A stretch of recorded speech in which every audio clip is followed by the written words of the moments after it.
بسم اللہ الرحمن الرحیم۔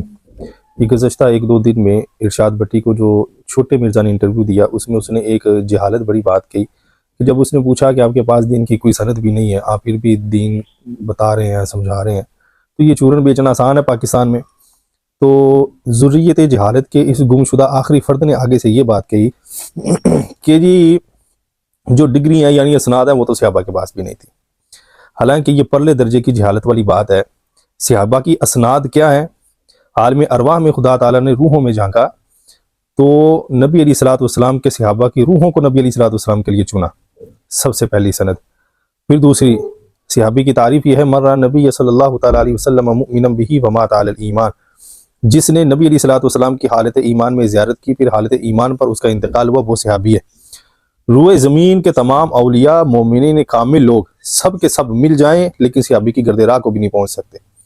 یہ صحابی ہے۔ اور صحابی بنتا کیسے ہے؟ ایک تو یہ اس کی تعریف ہے، نبی صلی اللہ علیہ وسلم کو دیکھ کر کلمہ پڑھا حالت ایمان میں، پھر حالت ایمان میں انتقال ہوا،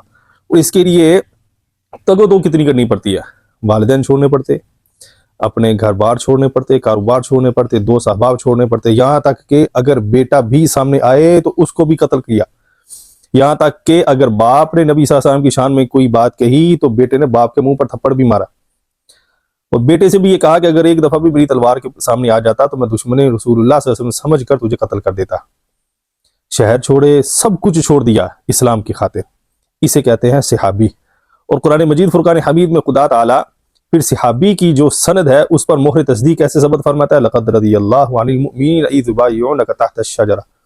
خدا تعالیٰ راضی ہو گیا مومنین سے یعنی صحابہ سے کہ جنہوں نے درخت کے نیچے نبی علیہ الصلوۃ والسلام کی بیعت کی۔ پھر فرمایا محمد رسول اللہ والذین معہ اشداء علی الکفار رحماء بینہم،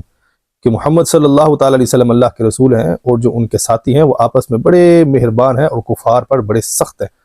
اور پھر اسی آیت کے آخر میں فرمایا لیغیظ بہم الکفار، اور نشانی یہ ہے کہ جو کفار ہیں وہ صحابہ سے بغض رکھتے ہیں۔ پھر تیسری کہ صحابی کا قول شریعت میں حجت ہے، صحابی کا اجتہاد شریعت میں حجت ہے، صحابی کے مرسل روایت حجت ہے، تو لہٰذا اتنی اسناد ہیں، پھر اس پر قرآن مجید فرقان حمید کی مہر تصدیق ثبت ہے، تو یہ کہتا ہے کہ صحابہ کے پاس بھی کوئی سند نہیں تھی، صحابہ کے پاس ایسی اسناد تھی کہ رہتی دنیا تک اب وہ سندیں کسی کو حاصل نہ ہوں گی، کیونکہ وہ سند حاصل ہوتی ہے زیارت مصطفیٰ صلی اللہ تعالیٰ علیہ وسلم سے کہ حالت ایمان میں کی، پھر حالت ایمان میں انتقال ہوا، اور یہ زیارت صحابہ کو حاصل تھی، اب کسی کو وہ زیارت حاصل نہیں ہوگی اور نہ ہی کوئی صحابی بن سکتا ہے۔ تو صحابہ کی سند سب سے پہلے اسلام کی خاطر سب کچھ لٹا دینا ہے، اور آج کے یہ ٹی وی پر بیٹھے ہوئے انٹرویو دینے والے کہ صحابہ کے پاس کوئی سند نہیں تھی، اس کے پاس اسلام کی کون سی سند ہے؟ یا چلے سند نہ صحیح اسلام کی تشریح سے ہی کرتا ہو، اس کو تو اس لفظ اسلام پوچھے تو شاید اس کی بھی تشریح ہے، ایسا جاہل شخص ہے، اور پھر اس کو ماننے والے، اس کے پیچھے چلنے والے کئی تو ایسے ہیں کہ جو ملاقات ہوئی ایک دو دفعہ،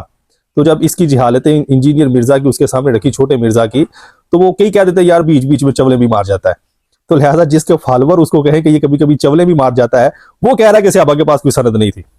جب گرو ایسا ہوگا تو پھر پیچھے چلنے والے کیسے ہوں گے؟ اللہ ان فتنوں سے بچنے کی توفیق عطا فرمائے۔